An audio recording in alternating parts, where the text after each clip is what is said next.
ओम शांति। आज 5 सितंबर 2022 है और आज प्यारे बाबा के साकार रूप से चले हुए मधुर महावाक्यों को स्पष्ट करेंगी आदरणीय आशा दीदी। ओम शांति दीदी। ओम शांति। बाबा ने कहा, ज्ञान सागर बाप से तुम बच्चों को जो अविनाशी ज्ञान रत्न मिलते हैं उन ज्ञान रत्नों का दान करने की रेस करनी है। बाबा कहते हैं कि जो ज्ञान रत्न मैं देता हूँ ये फिर औरों को भी दो, इसकी रेस करो कि मैं ज्यादा दूं। प्रश्न है, माला में नंबर आगे व पीछे होने का मुख्य कारण क्या है? श्रीमत की पालना। श्रीमत की पालना। जो श्रीमत को अच्छी तरह पालन करते हैं वो नंबर आगे आ जाते हैं, और जो आज अच्छी पालना करते कल दे अभिमानवश श्रीमत में मनमत मिक्स कर देते वो नंबर पीछे चले जाते हैं। कायदे अनुसार श्रीमत पर चलने वाले बच्चे पीछे आते भी आगे नंबर ले सकते हैं। तो ये राज है कि जो लास्ट में आता है श्रीमत का पालन करने वाले बहुत फास्ट जा सकते हैं। गीत है रात के राही।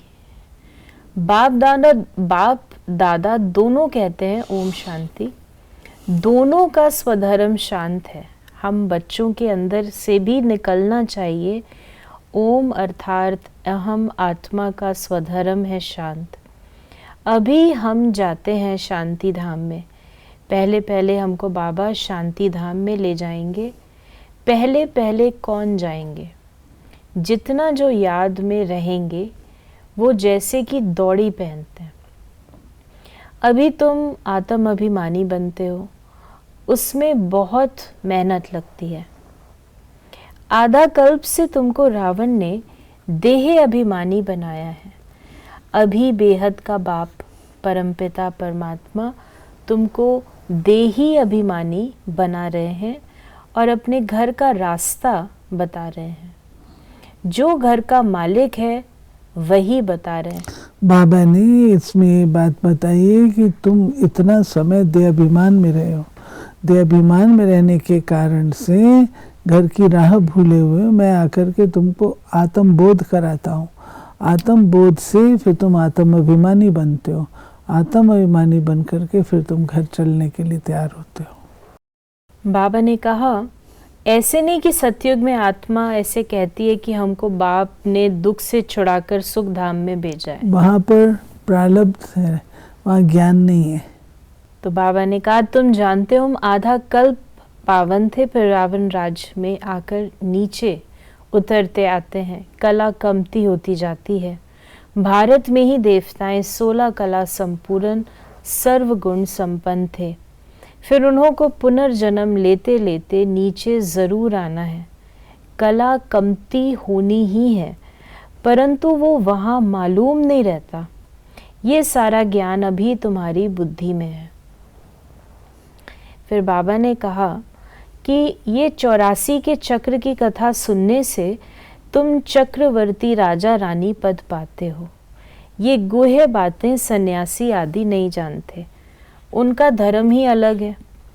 पहले माँ बाप पास जन्म लेते हैं तो मंदिर आदि में जाकर पूजा करते हैं।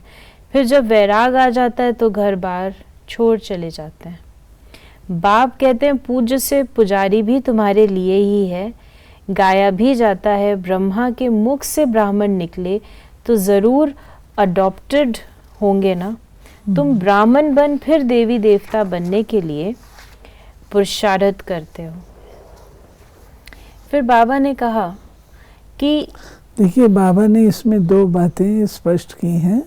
एक है संगम युग पर तुम बच्चे ज्ञान लेते हो, यहाँ प्रारब्ध नहीं होती है, परंतु ज्ञान से जो प्रारब्ध है वो आपको सतयुग में मिलती है। वहाँ पर फिर ज्ञान नहीं होता है, ज्ञान प्राय लोप हो जाता है। तो बाबा ने बताया ये ज्ञान है, ये ज्ञान की प्रारब्ध है। अभी तुम बच्चों की बुद्धि में है। आत्माओं का परम पिता परमात्मा सामने बैठा है। बाबा की तरफ तुम देखते रहेंगे तो समझेंगे पतित पावन मोस्ट बिलवड बाबा है। वो महसूस करती है, आत्मा निराकार शिव बाबा को महसूस करती है। बाबा ने कहा कि श्री कृष्ण का तुम चित्र देखते हो वो भी एक्यूरेट नहीं है, बच्चे दिव्य दृष्टि में देखते सांवरा हैं। दिखा देते हैं ना, बंसी बजाता हुआ। उनका तो ये फोटो निकाल न सके। बाकी ये मशहूर है, श्री कृष्ण गोरा सतयुग का पहला प्रिंस था जो फिर विश्व के महाराजा महारानी बनते हैं। फिर बाबा ने कहा तुम कहेंगे हम 5000 वर्ष बाद पुरुषार्थ करते हैं बाप से वर्षा लेने। पुरुषार्थ अच्छी रीति करना है। टीचर को मालूम तो रहता है ना कि स्टूडेंट कहाँ तक पास होंगे।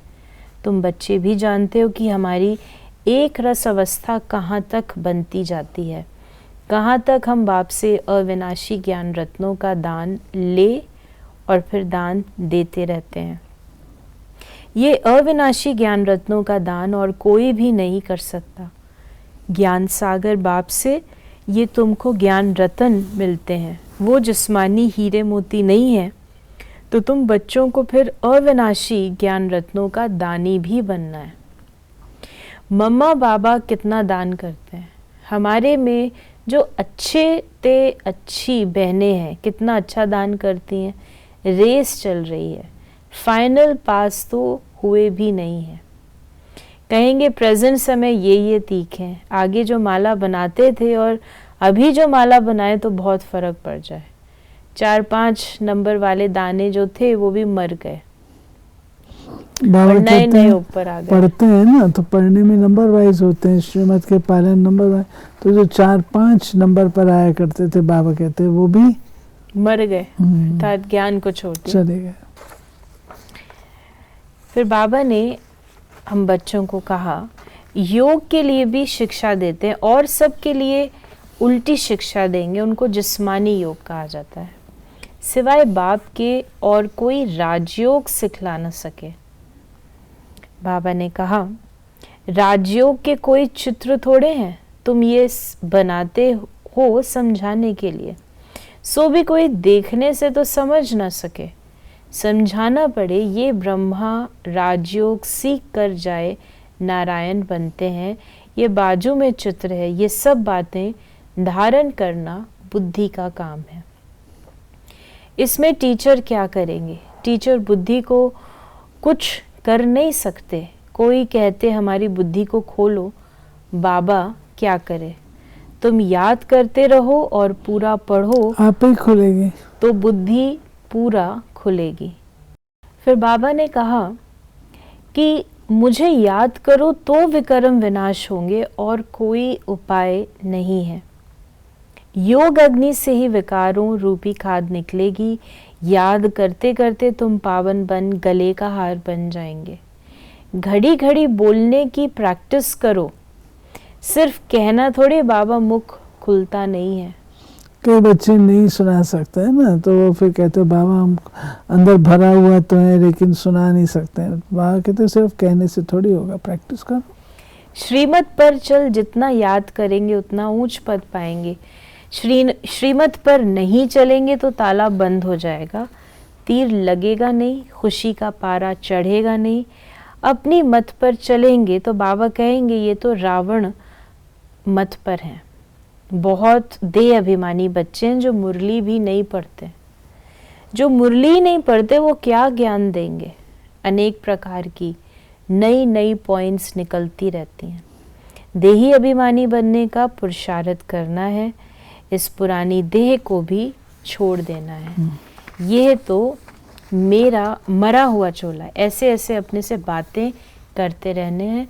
कोई की सर्विस छिप नहीं सकती, कोई खामी है तो वो भी छिपती नहीं है। बाबा ने कहा माया बड़ी शैतान है, अनेक प्रकार के उल्टे काम कराती रहती है। कोई भूल हो जाए तो फौरन बाप से क्षमा मांगनी चाहिए, अंदर बाहर साफ होना चाहिए। फिर बाबा ने कहा बाबा खुद प्रवेश कर सर्विस में बहुत मदद करते हैं। वो समझते हमने किया, अहंकार झट आ जाता है। ये नहीं समझते कि बाबा ने करवाया।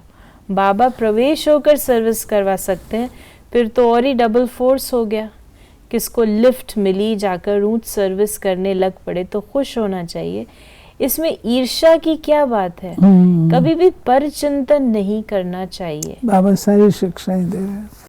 यहाँ की बातें वहाँ सुनाएंगे, भल कोई ने कुछ कहा भी फिर भी दूसरे को सुनाकर नुकसान क्यों करना चाहिए।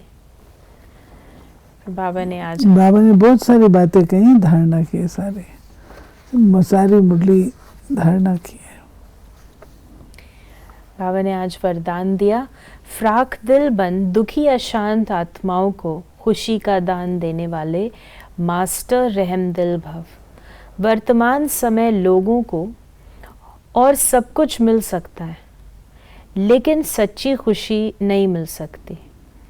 इसलिए ऐसे समय पर दुखी अशांत आत्माओं को खुशी की अनुभूति करा दो तो वो दिल से दुआएं देंगी। आप दादा के बच्चे हो तो फ्राक दिली से खुशी का खजाना बांटो, रहम दिल के गुण को इमर्ज करो। कभी ये नहीं सोचो कि ये तो सुनने वाले ही नहीं है। भल कोई ऑपोजिशन भी करे तो भी आपको रहम की भावना नहीं छोड़नी है। रहम भावना, शुभ भावना फल अवश्य देती है। रहम की भावना और शुभ भाव होना चाहिए साथ, तब फल आएगा। स्लोगन है, ज्ञान योग की पालना ही रूहानी पालना है। इस पालना से शक्तिशाली बनो और बनाओ। तो ये थे बाबा के आज के मधुर महावाक्यों का स्पष्टीकरण। यदि आपके मन में कोई सवाल है तो उसे आप व्हाट्सएप या मैसेज कर सकते हैं 8826599309 पर, और हम आपके इन प्रश्नों का उत्तर प्रश्नोत्तरी कार्यक्रम में देने का प्रयास अवश्य करेंगे। ओम शांति।